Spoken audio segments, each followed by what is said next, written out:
तो फ्रेंड्स आज की वीडियो बहुत खास होने वाली है। फ्रेंड्स आज मैं बताने वाला हूँ स्पाइस मनी की 5 ऐसी सर्विस जो मुझे बिल्कुल भी अच्छी नहीं लगती है, या कुछ टर्म एंड कंडीशन समझ लो, या कुछ ऐसी 5 कमियां समझ लो जो स्पाइस मनी में अकॉर्डिंग टू मेरे कुछ भी मतलब सही नहीं लगता है। आपके अकॉर्डिंग क्या लगता है मुझे वो कमेंट्स बॉक्स में जरूर बताना। पर आज मैं आपको स्पाइस मनी की 5 ऐसी कमियां बताऊंगा जो डिस्ट्रीब्यूटर के लिए भी दिक्कत है और रिटेलर के लिए तो प्रॉब्लम है ही। फ्रेंड्स तो वीडियो कंप्लीट देखना, वीडियो बहुत इंफॉर्मेशन और नॉलेजेबल वीडियो होने वाला है।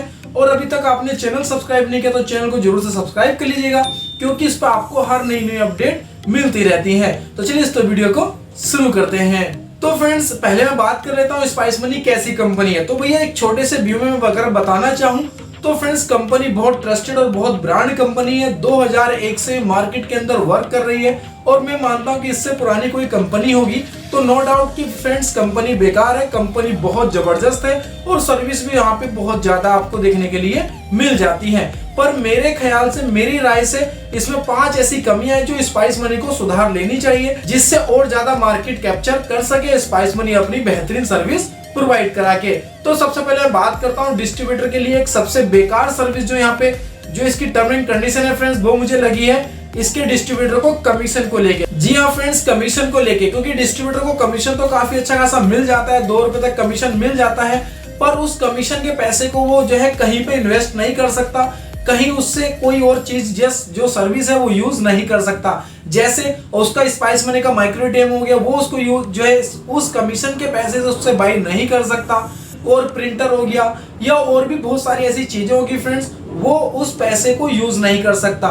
उस पैसे को ओनली वो डीएमटी ही कर सकता, मनी ट्रांसफर कर सकता है, वो भी किसी रिटेलर आईडी में ट्रांसफर करके।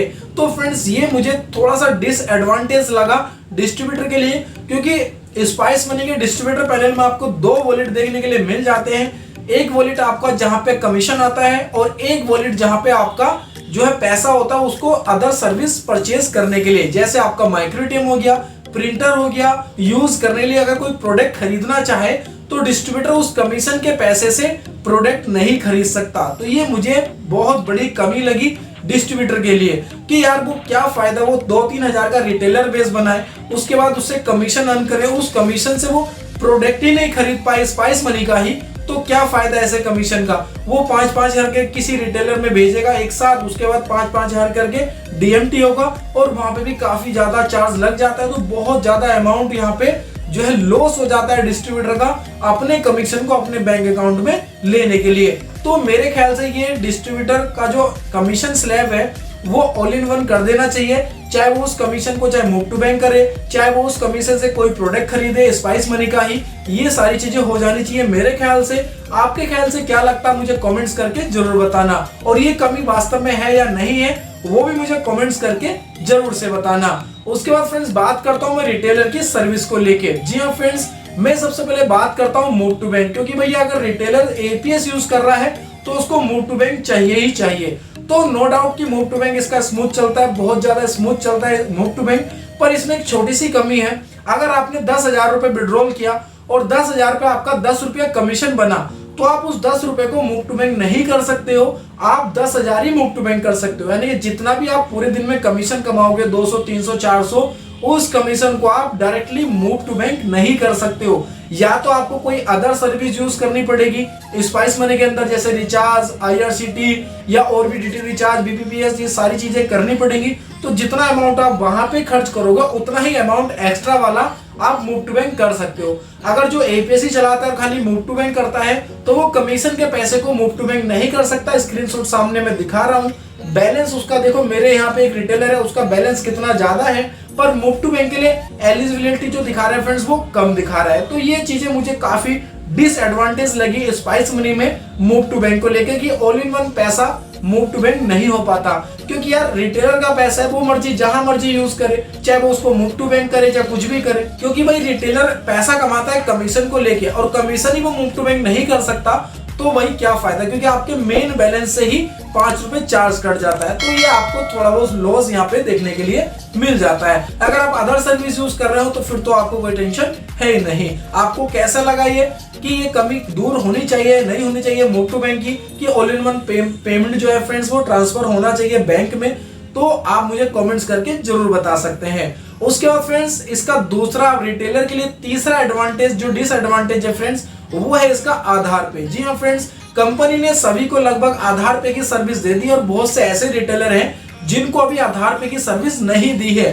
पर एक मेरा रिटेलर है जिसका पर डे का बिजनेस जो है फ्रेंड्स 1 लाख से ओवर हो जाता है, यानी कि पर डे वो 1 लाख का बिजनेस कर देता है, पर उसके आधार पे की जो लिमिट है फ्रेंड्स मात्र 2000 रुपए है। तो ये मुझे यार कमी लगी।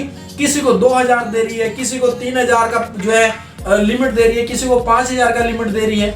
तो ये मुझे समझ नहीं आ रहा इसका फंडा स्पाइस मनी का कि रिटेलर को अलग अलग तरीके से आप जो है आधार पे की लिमिट दे रहे हो, किसी को 2000, किसी को 3000। बाकी अदर कंपनियों में क्या है, आप चाहे छोटे रिटेलर हो, चाहे नए रिटेलर हो, चाहे पुराने रिटेलर हो, सबको एक बार में 10,000 विड्रॉल करने का जो है ऑप्शंस दे देती है। पर स्पाइस मनी ने यहाँ पे इसको भी होल्ड कर रखा है, किसी को 2000 देती है तो किसी को 3000, 4000, 5000 इस तरह से देती है।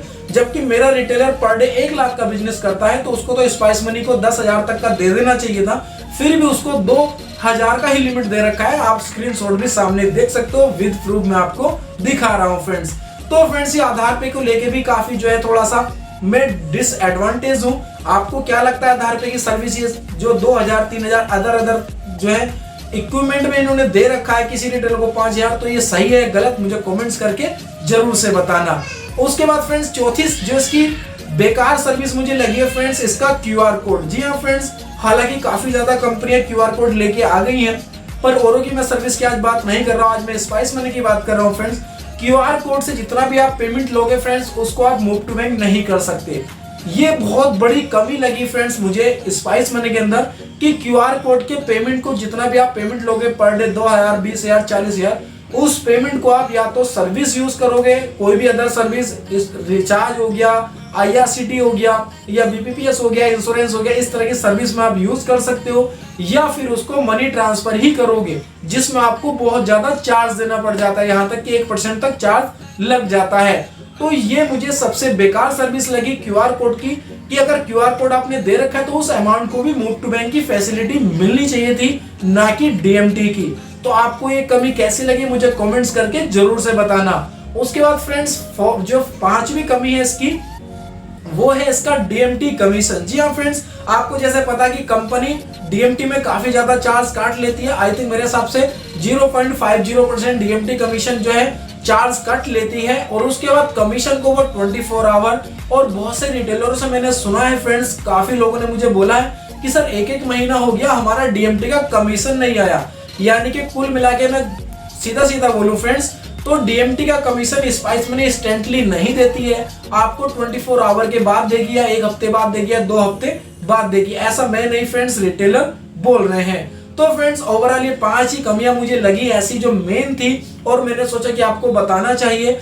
आपसे मैं एक सवाल पूछता हूं फ्रेंड्स कि इसमें आपको सबसे बेकार सर्विस आपको इसमें स्पाइस मनी में क्या लगी, मुझे कमेंट्स करके जरूर बताना। और आगे आपको ऐसी कौन सी कंपनी की कमियां देखनी है फ्रेंड्स, वो भी मुझे कमेंट्स करके बताना, मैं उसका वीडियो भी आपको लाके दे दूंगा फ्रेंड्स। तो आई होप फ्रेंड्स आपको ये वीडियो काफी पसंद आया होगा। अगर वीडियो पसंद आए तो वीडियो को लाइक करना, लोगों को शेयर करना, जिन लोगों को ये कमियां नहीं पती है, ताकि उन लोगों को ये कमियां पता लग जाए, और हो सके तो कंपनी इस पे जरा फोकस करे और इस कमी को दूर करने की कोशिश करे।